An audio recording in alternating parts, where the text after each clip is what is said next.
Welcome to the Kovalev Mohammedi conference call. My name is Ethan, and I will be your operator for today's call. At this time, all participants are in listen-only mode. Later, we will conduct a question-and-answer session. Please note that this conference is being recorded. I will now turn the call over to Ellen Haley. Ellen Haley, you may begin. Hi, thank you, Ethan. Welcome, everybody, and thank you for joining in the call. We have with us the famous and wonderful Sergey Kovalev, who will be available for question and answering. We also have Kathy Duva, CEO of Main Events. We have Aegis Klimas, Sergey's manager. We have John David Jackson, Kovalev's trainer. And we will eventually have Najib Mohammedi, Vince Caruso, John Ali, and Abel Sanchez. As you all know, this call is for the upcoming fight on July 25th at Mandalay Bay, and it features Sergey Pressure Kovalev in a IBF, WBO, WBA light heavyweight world championship title defense, his first ever against Najib Mohammedi. And we will now turn the call over to Kathy Duva so she can say hello. Hello, everyone. Welcome. And I know you're here to listen to Sergey, not me, so I'll keep it brief.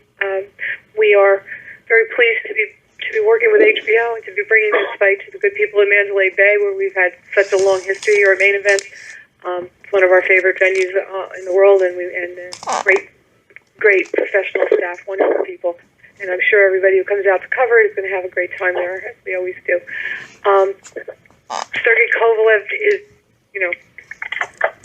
a throwback fighter, one of those guys who wants to take on every challenge. And as you've seen, he's done it in the last year, in the last 6 months, basically fighting the number 2 and number 3 people in his divisions in Hopkins and in Pascal, and now he's fighting his mandatory against Najib. Najib won this fight a year ago, last June, and he has spent a year preparing for one thing, to fight Sergey Kovalev. So I think it's going to be a great, exciting fight, as it always is when Sergey gets in the ring, and I'm looking forward to it, and I'm happy that we're almost there, because it's always exciting. Thanks, Kathy. Sergey, you want to say hello? Yeah, hello, everyone. And Aegis, do you have anything you'd like to? No, just welcome to the press conference. Looking forward to the fight tonight. Good. And I will turn this.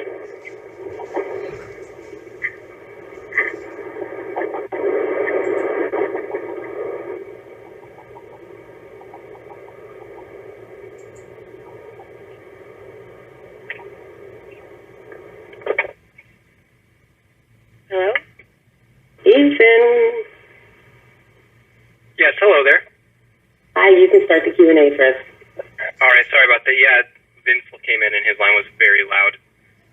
Okay, so we now have Vince Caruso as well for Q&A. Right now, his line is muted just because all of that background noise was from his line. Okay. All right, so we will now begin the question and answer session. If you have a question, please press star, then 1 on your touch-tone phone. If you wish to be removed from the queue, please press the pound sign or the hash key.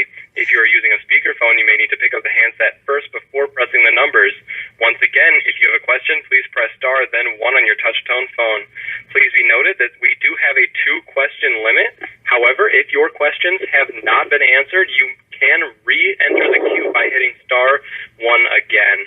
Also, you can ask a question from any person that is on the call. And first, we have Dan Raphael from ESPN. Dan, go ahead. Thank you very much. I want to start with Sergey. Sergey, are you there? Hello, how are you today? Hello, yes, thank you. Hey, Sergey. You are coming off of a couple of fights where you've had really big ones against Pascal and Bernard Hopkins. And I'm wondering, not to downgrade Mohammedi, but there's not a lot of people that really know him very well. Hasn't had the kind of big-time fights that you've had, that your opponents had previously. So I wonder, from your point of view, how do you go about building him up so you can make people want to see this fight And how is it for you to try to get up for an opponent like Mohammedi when he's not the same known famous fighter of our Hopkins or a Pascal? Ты понял, Сережа, вопрос? Ну да, примерно. For me, any fight means a lot because it's like step, next step, you know, like a test, who I am and how I do my workout and my job in a training camp and boxing gym, you know, it means a lot.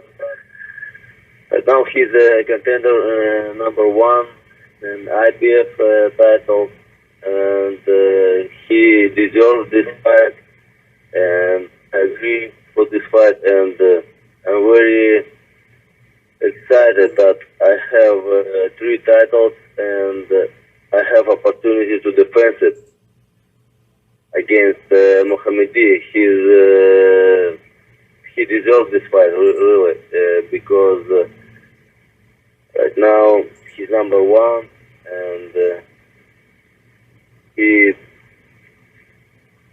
very motivated, you know. And when a boxer or any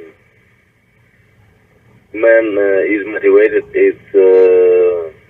it's making he's very dangerous, you know. Oh, very dangerous, you said? Yeah. Okay. Kathy, are you there? I want to ask you about this also. Sure, I'm here. So, as Sergey said, you know, he's up for the fight because, you know, the significance he wants to keep his titles, obviously, that even though Mohammedi may not be the same caliber fighter as the other guys that he's fought in his recent fights.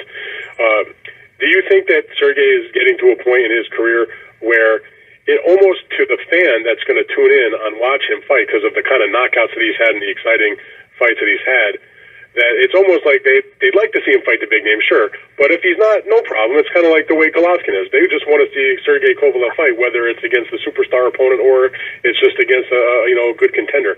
What's your take on that, where he's at in terms of the ability to get people interested in a Kovalev fight just because it's Kovalev, as opposed to Kovalev versus, you know, some other famous guy? Yeah, I couldn't have said that better myself. Okay. Well, how do you explain it? Just go with that. Explain it. It's the same thing that made people want to watch Mike Tyson. It's the same thing that makes them want to watch Golovkin. People love knockout punchers, and I think that's the thing that gets people's blood going. That's what makes people excited. That's what... this is a blood sport. There's something very primal about it. That is part of its appeal. And to say that it's not is just being obtuse. It's ridiculous. So... Sergey brings all that, you know. He's I mean this in the best way. Sergey's a bad man, and I mean that in a very positive way. He's got that edge to him. He's got that danger to him. That's what people want to see, and that's what makes it exciting. That's really why I get excited when I watch him fight. My barometer has always been, you know, I've been involved in so many fights in my lifetime, thousands literally, and when do I get excited myself? It's always it's when he fights, and it's always been when our great fighters have fought, where you just want to see, you know, what it's going to be like. And on the other side of that, every fighter has to at some point when he becomes accomplished enough, has to get to that place where he can get himself up for absolutely everyone. To me, that's what makes a great champion, that guy who can get up for absolutely anybody. And I think Sergey is that guy. And this is what another thing we're going to, you know, this is another step for him. As he said, this is another thing he needs to prove. It's one thing to go in there with that fury and being able to demolish your opponents, or to go in there and give 1,000% when you're on the way up. Well, Sergey's still on the way up, but he's a lot further up along the way. And he has, as you pointed out, he's had 2 terrifically difficult and challenging fights in his last 2 fights. And there's a natural human tendency to want to, let up a little bit on the gas pedal. When you fight someone who you perceive as not being as difficult, there's a whole list of really great fighters who lost in that situation. So Sergey has to now prove to himself and to everyone else that he's not going to be the guy who loses in that situation. So there's always something interesting. And Kathy, conversely, could you speak to the outright hunger of Mohammedi? I know, Vince and him talked a little bit about that at the press conference in L.A. He's almost got nothing to lose here at all. I mean, everything to gain. Yeah, he does have nothing to lose and everything to gain, and he's had a year to spend focusing on just this, where Sergey has been focusing on building himself up to be, what we believe is the best fighter in his division, one of the best pound-for-pound fighters in the world, clearly. Having a new child, moving across the country into a new home, all of the things that have been part of Sergey's life in just the last 6 months, would be mind-boggling for most people. And Sergey has to do all that and still stay focused. Meanwhile, he's fighting a guy who's had absolutely nothing to do but focus on Sergey for 1 year. Working with Abel Sanchez, who has a history with Sergey, and everybody knows they don't like each other all that much. There is there's a lot of interesting stories here, and that's certainly one of them. And Mohammedi is going to go in there and fight for his life, as Sergey did when he was fought for the title the first time when he went to Wales. All right, great. Thank you, Sergey. Thanks, Kathy. I look forward to seeing you guys next week. Appreciate the time. So do we.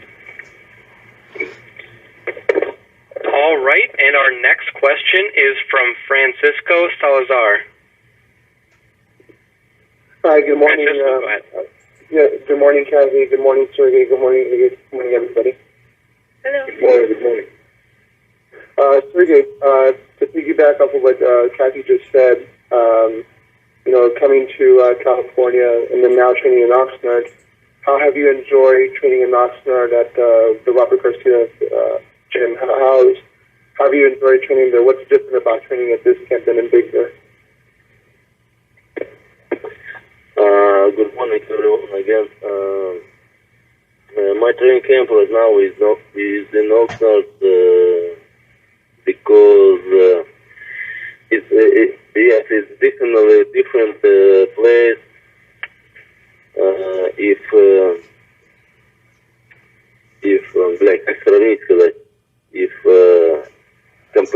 If compare with my last training camp in Florida, because this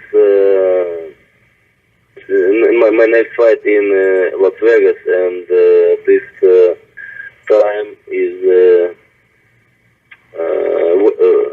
West, and right now I'm very happy here, and everything comfortable.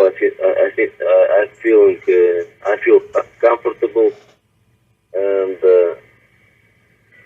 weather helped me, and everything is good.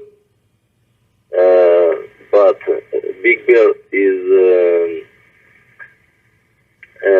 training camp in Big Bear is like a conditional and physical training camp. And right now in Oxnard, my training camp for the special, boxing camp, whereas sparring, heavy bags, meat, everything, making for the boxing, especially. And I feel very comfortable here with Egis Klima's help, and also my sparring partners help me. I feel good. Yeah, I'm sure the beaches are great here in the hot side as well. And then just to keep my two question limit, Kathy, my questions for you. For this card is Sullivan Barrera and Isaac Chilema. Are they still on the card, or do they have a bonus yet? And how are ticket sales going? Let's see. I know Jolene was still trying to find an opponent for one of them, and I'm not sure which. Forgive me for not being so up on this. The undercard. Jolene is usually on the call, but she's not today because we have a fight Friday, so she's away. But we are. And my belief is they're still on the card, and I do not have in front of me who they're fighting. I'm so sorry. I don't know if anybody on my staff here who's listening in can help here. And as for tickets, look, there's been a tendency in boxing lately to give all the tickets away, and that has absolutely affected the marketplace as a whole. I'm not going to kid anybody and say that we're sold out, because we're not. But there are tickets left. There's going to be a great show. We have a great venue, and we are, expecting that there'll be a healthy walk-up, and it'll be a great night. But it's going to be a while before the damage that's been done to this market gets undone. I couldn't agree more with you, and it's sadly how it is. So, but thank you again for your time, Kathy, and thank you, Sergey, and thank you, Igis. And I look forward to seeing you guys next weekend in Vegas. Thank you, guys. Thank you, sir. There are many people on the call and not very many in the queue, so I will once again remind everybody to press *1 to ask a question.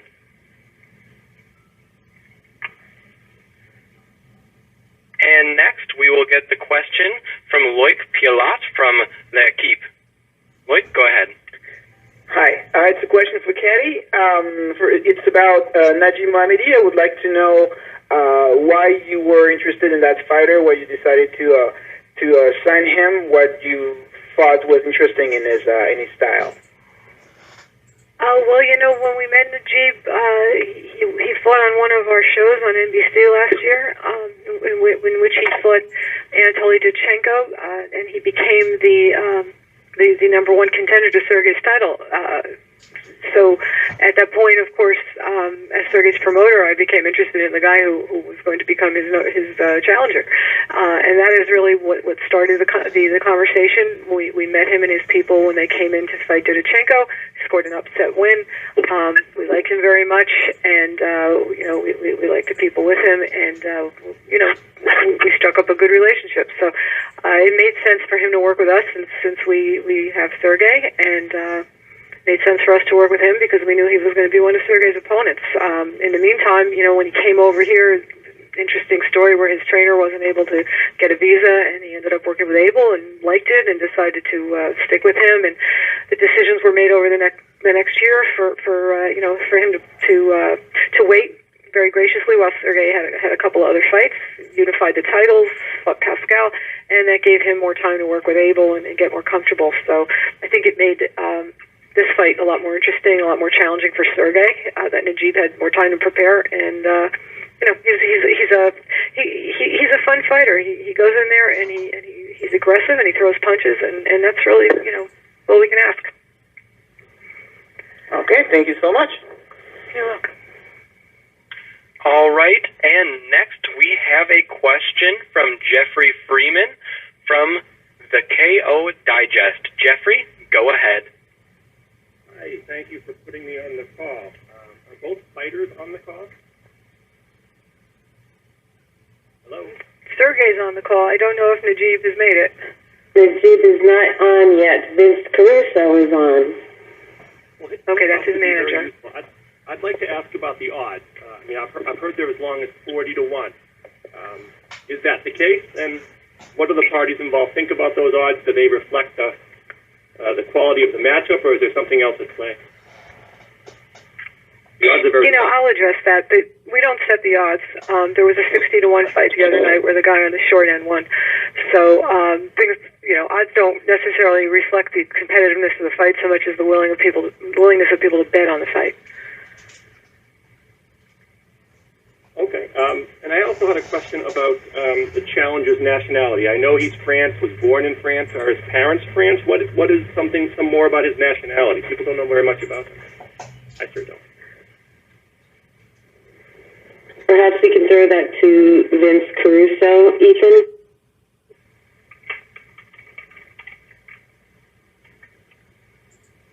Vince, are you with us? I think we would have heard from him if he was. All right, and Vince will be joining us in just one moment.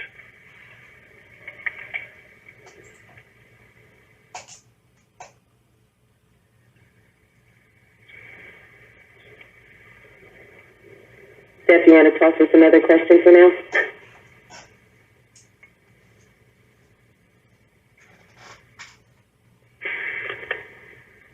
Are there? Hi, go ahead. Did you hear the question? Did you hear the question? Okay. Yeah, I'm sorry. I'm driving through LA right now. It's hard to do this, but he's of Algerian descent. His origins are from Algeria, but he was raised in France. Thank you for that. What about those odds? You know, HBO yesterday told me in the production interview over the phone that they were hearing it was up to 45-1. And what did we think about that? And I said, well, that's just as high as Buster Douglas was. I mean, I don't care. I mean, listen, odds are odds. I mean, I honestly, I think they're being nice. I think we're more of a 100-1 shot. I mean, like I said, we're in with the best. We're in with a guy that doesn't make mistakes, the A#1. Of course, the odds are going to be against us. No one knows who we are. But I think that this will be the last time that Najib is going to be involved in a fight where he's vastly overlooked. I can guarantee that. Thank you very much for that, then. All right, thank you very much. And the next question we have is from Keith Idek from The Record. Keith, go ahead. Yes, I actually had a couple questions for Najib, but I don't think he's on the line yet, right? No, you can ask Vince for now. Okay, I actually have a question for Sergey as well. Sergey, you mentioned recently that you were only 80% for the Pascal fight. I was just wondering if you can elaborate on why that was and if it was an injury or something, if you're feeling better now. Не понял. Ты один раз сказал на прошлой неделе, что на файт с Паскалем ты был на 80% готов. Если ты можешь сказать, почему, что это такое, что тебе мешало быть 100%? I had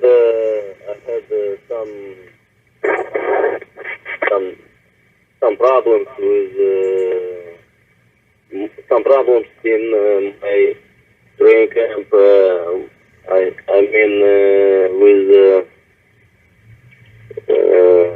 made some mistakes.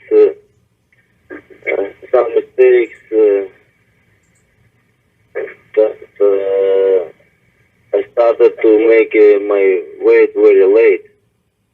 First of all, and also I was very happy to celebrate my victory over Patrick fight, and a lot of things, you know.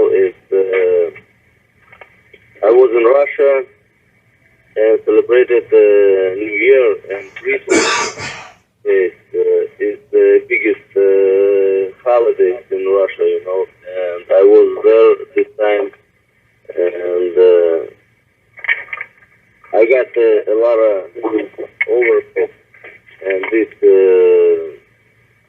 made for me big trouble to make my weight for the fight, and also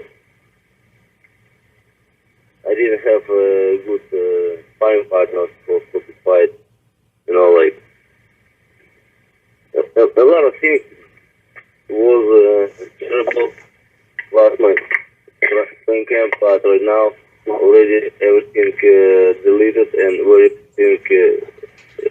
everything is cleaned up, and right now everything very well.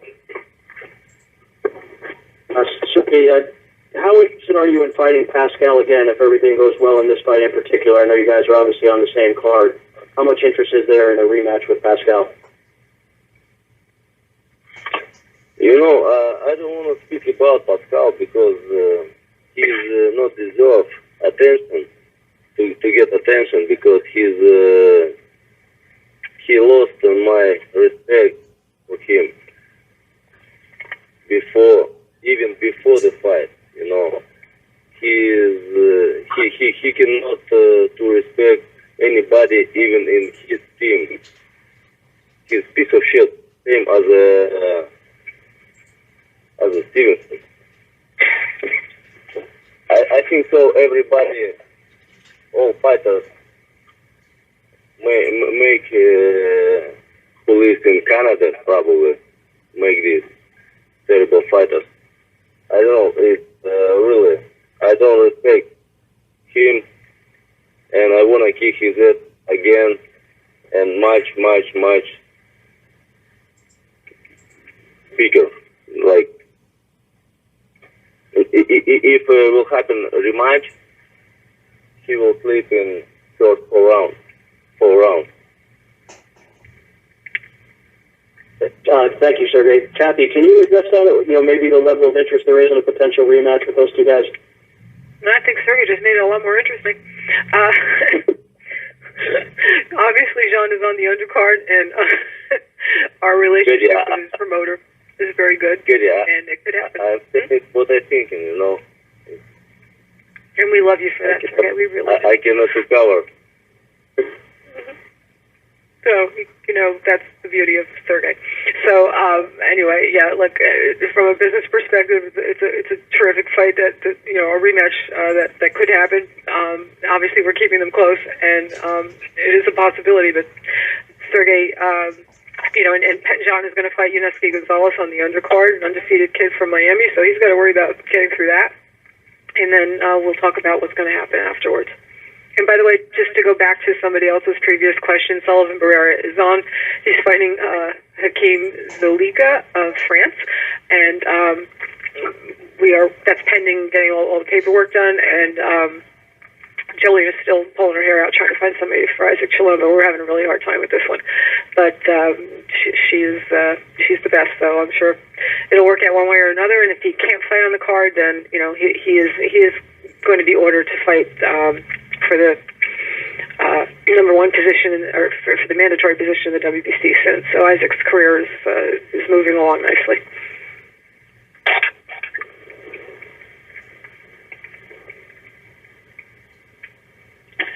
All right, then. Next, we have a question from William Trillo from pound4pound.com. William, go ahead. Thank you for taking my call. Is that John David on the line? Yeah. Hey, John David, how are you? A lot of people, as we've spoken earlier, don't really know much about the opponent, Mohammedi. Obviously, if anybody knows about him, it's you, as you're getting Sergey prepared.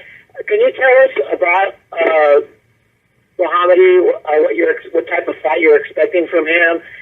Maybe it's some of his strengths, etc. How you're getting Sergey prepared?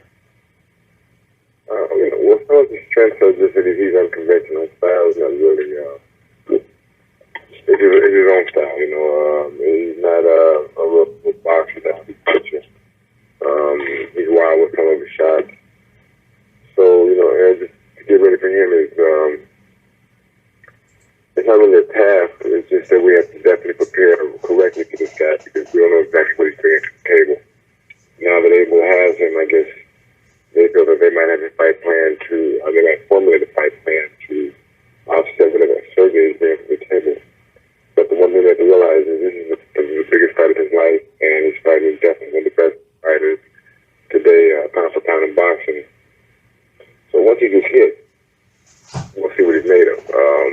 Whatever fight plan they may have, once a fighter gets hit and he's with a new trainer, he usually reverts back to what he does previously. So, we're not really knowing what Najib is bringing to the table, but we know that they're going to prepare the best they can, and so we have to prepare the best we can and make sure that Sergey is the best fighter that he needs to be on July 25th. Thank you, John David. And I have one for Kathy. Kathy, a few questions back, you mentioned that there's a tendency in boxing right now to be giving tickets away to shows, and what a coincidence, the show pops up in Las Vegas 2 weeks after your show was set. You have any thoughts on that show down the street and what they're planning on doing? I have absolutely no thoughts at all on the show down the street. Okay. I guess that it is just a coincidence that this tendency to give away tickets in that show just happened on the same night that you're at the Mandalay Bay. Well, obviously, when you have that, and that's again, as I said, an example of the anti-competitive behavior when you're flooding the market with free tickets to a boxing event.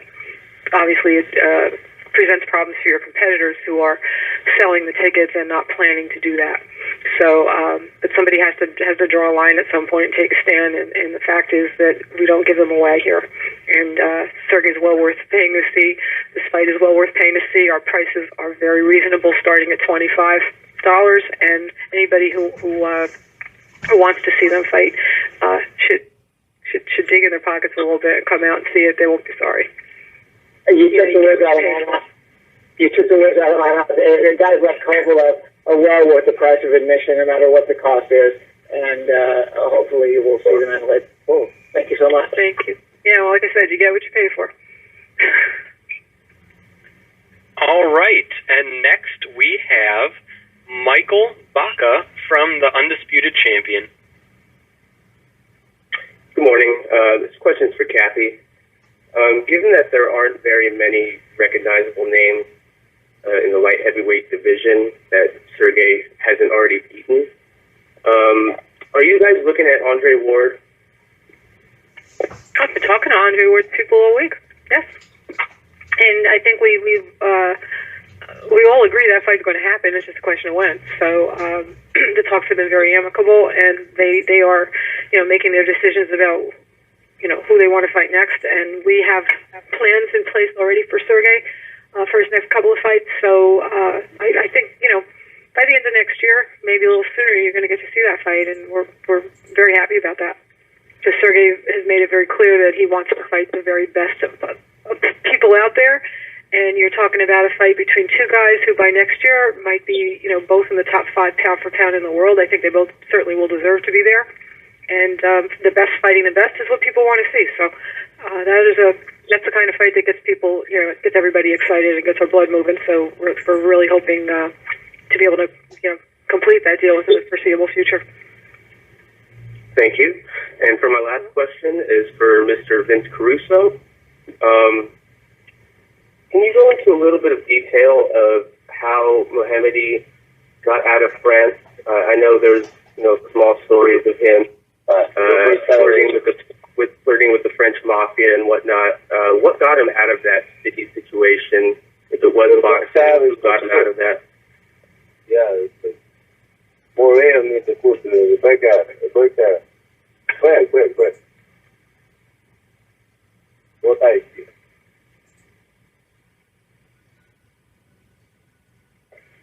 Vince, are you there?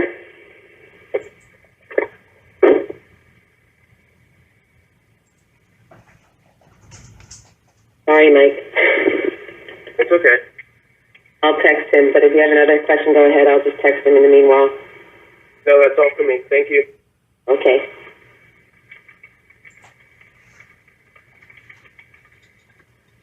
Ethan, next one. All right, and the next question we have is from Jameson Welsh from Fox Sports 670.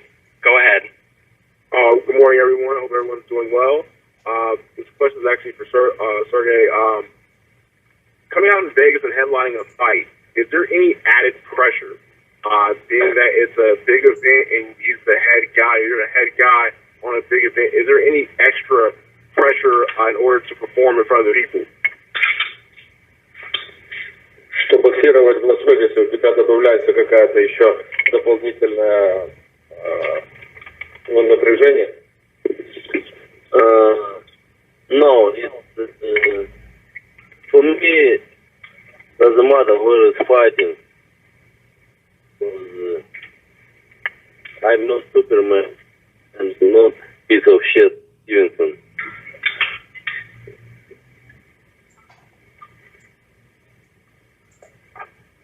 Hello. Does that answer the question? Well, I was just saying, as an event, I think I understand that it's as a main event out here in Vegas. It's headlining a main event. Is there any added pressure that you put upon yourself going to this event and with other lucrative offers after this event, possibly? Ну, напряжение есть у тебя какая-то дополнительная, потому что это как бы главное. No, I don't have any problems. I don't have any problems. I feel very comfortable and very happy that my fight is in Vegas, because this side, this